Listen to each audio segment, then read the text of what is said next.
One of the most important things that medical science has done over the past couple of, centuries actually, is come up with vaccines against some of the most devastating infectious diseases we have.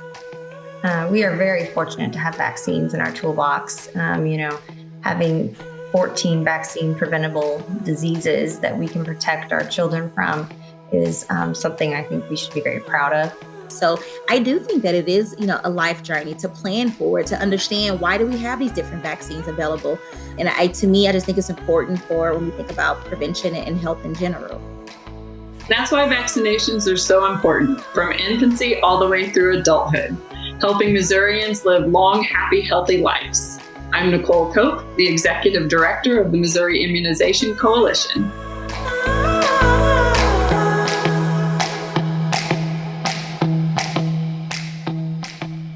To better understand vaccines, let's start with the science and listen to our panel of experts explain the historical background of vaccinations. It's difficult to think of what it must have been like before there were vaccines. I am 66 years old, and I am lucky enough to have been born in an era where a lot of vaccines came along. But I do have friends who are just a few years older than me who ended up having polio when they were very young children. And they have ended up with crutches and leg braces for their entire lives. This is the sort of thing that used to devastate communities. When polio would break out, social life would shut down.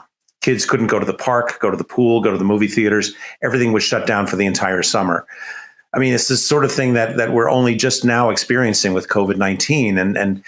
And so, but this was something that would happen every summer in communities. When I'm counseling patients, I'm family medicine trained, so I take care of, babies all the way up to older adults later in life. So for me, it's important at the course of your lifespan that there's different vaccines for different stages of life to help, with the primary prevention of some daily disease. So for me, on the science side, it's really interesting how, a vaccine, one shot can actually prevent a really severe disease, and your body can learn how to create or make an antibody to protect you from it. Like it's pretty amazing how vaccines work, but I understand the hesitation for some people, but I think it's pretty amazing how it works. Yeah, I think that this year especially has been such an amazing experience of what science looks like in vaccines and vaccine administration and vaccine development.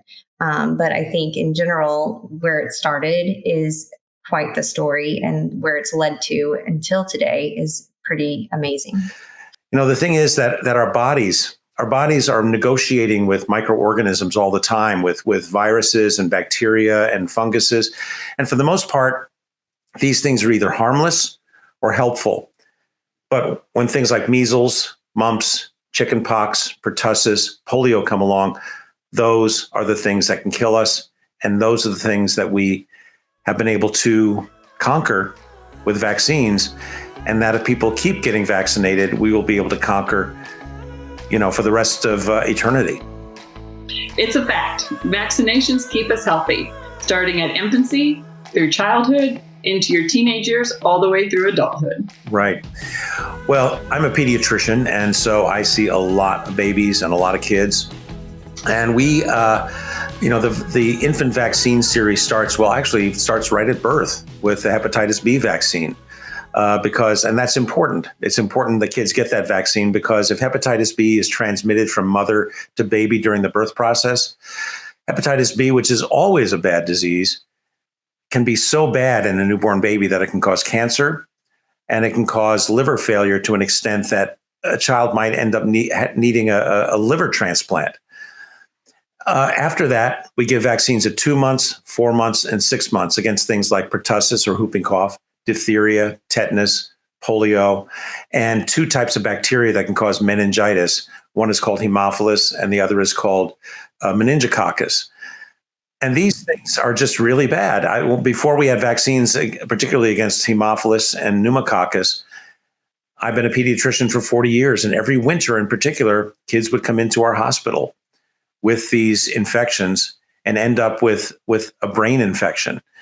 Some of those kids died of it, and some of those kids who lived ended up with lifelong disabilities, hearing loss, intellectual disabilities, cerebral palsy. we now have vaccines to prevent them. And the thing is that kids have to get these vaccines at 2 months, 4 months, and 6 months in order for their bodies to build up full immunity against these diseases. And if they miss them, then they still have a chance of ending up getting one of these infections and ending up with a lifelong disability or perhaps dying of it. And as a new mom, that can be devastating. So for me, when I think about the importance of the hepatitis B vaccine, even at the start of life, we're protecting your newborn, we're protecting our babies from something that can be deadly. It's just important for babies to get that first vaccine. It helps with the vaccine schedule, as well as it protects them against a serious disease that we don't know we have sometimes and can be more complicated, have more complications in the end if they do not get that initially. And once we implemented universal vaccination for our newborns, we significantly decreased the number of cases that we saw with hepatitis B. And just overall, we improved the outcome for the babies. Yeah, the baby can have some passive immunity from the mom, but that is not long lasting. It only lasts for a certain time in their life. And then they need their own native immunity to step in, and that's why the vaccines are helpful. It's going to protect them until the vaccines are working completely. Right. Well, in the adolescent years, once we get to about age 11, generally we give vaccines against a booster against tetanus and pertussis, which again, people should get every 10 years the rest of their lives. But here we start protecting against two other really significant microorganisms. One is called HPV, or human papillomavirus, and that's a virus that can cause cancer. And what's remarkable about this vaccine is that it actually protects against cancer and prevents cancer. In women, HPV can cause cervical cancer. In men, it can cause cancer of the lower GI tract and the genital tract. In both men and women, it can cause throat cancer. In fact, Michael Douglas, he underwent, really intense therapy for his throat cancer, and that was caused by HPV. So this cancer can show up anywhere in the body because of that virus. And this vaccine, the current vaccine, protects against 13 different versions of it, or 13 serotypes of it. So that covers probably about 90% of the possible infections you can get from it. And the rates of cervical cancer in particular have really fallen dramatically since the institution, and the administration of HPV vaccine. So that's given at age 11, and it's 2 doses. After the first dose, the second one has to be spaced at least 6 months later. But if for some reason you come in a year later with your kid, you can still get them vaccinated. The body remembers, and you just pick up where you left off. Yeah, the other important vaccine that we give at age 11 that's new is a vaccine against what's called meningococcus. Now, meningococcus, as the name implies, causes meningitis, just like those other ones I mentioned earlier, Haemophilus and pneumococcus. But meningococcus, for reasons we don't quite understand, seems to be most severe and most likely to cause meningitis and severe disease in people in the late teens and early 20s. That's why we want to start getting them vaccinated around age 11 to get their body ready for it. And then when they turn 16, they'll get a booster of that, plus another vaccine against a different form of meningococcus called meningococcus B. And that should give kids and adolescents and young adults the best protection we can give against this very, very, very serious disease. There are vaccinations that we can plan for, and others that when we least expect it, like the flu vaccination and the COVID-19 vaccination. Yes, so seasonal influenza, the flu. I think with COVID on the scene, I'm really able to talk about, that, we see the impacts of one respiratory disease and flu. Some people, they don't think that flu can kill you.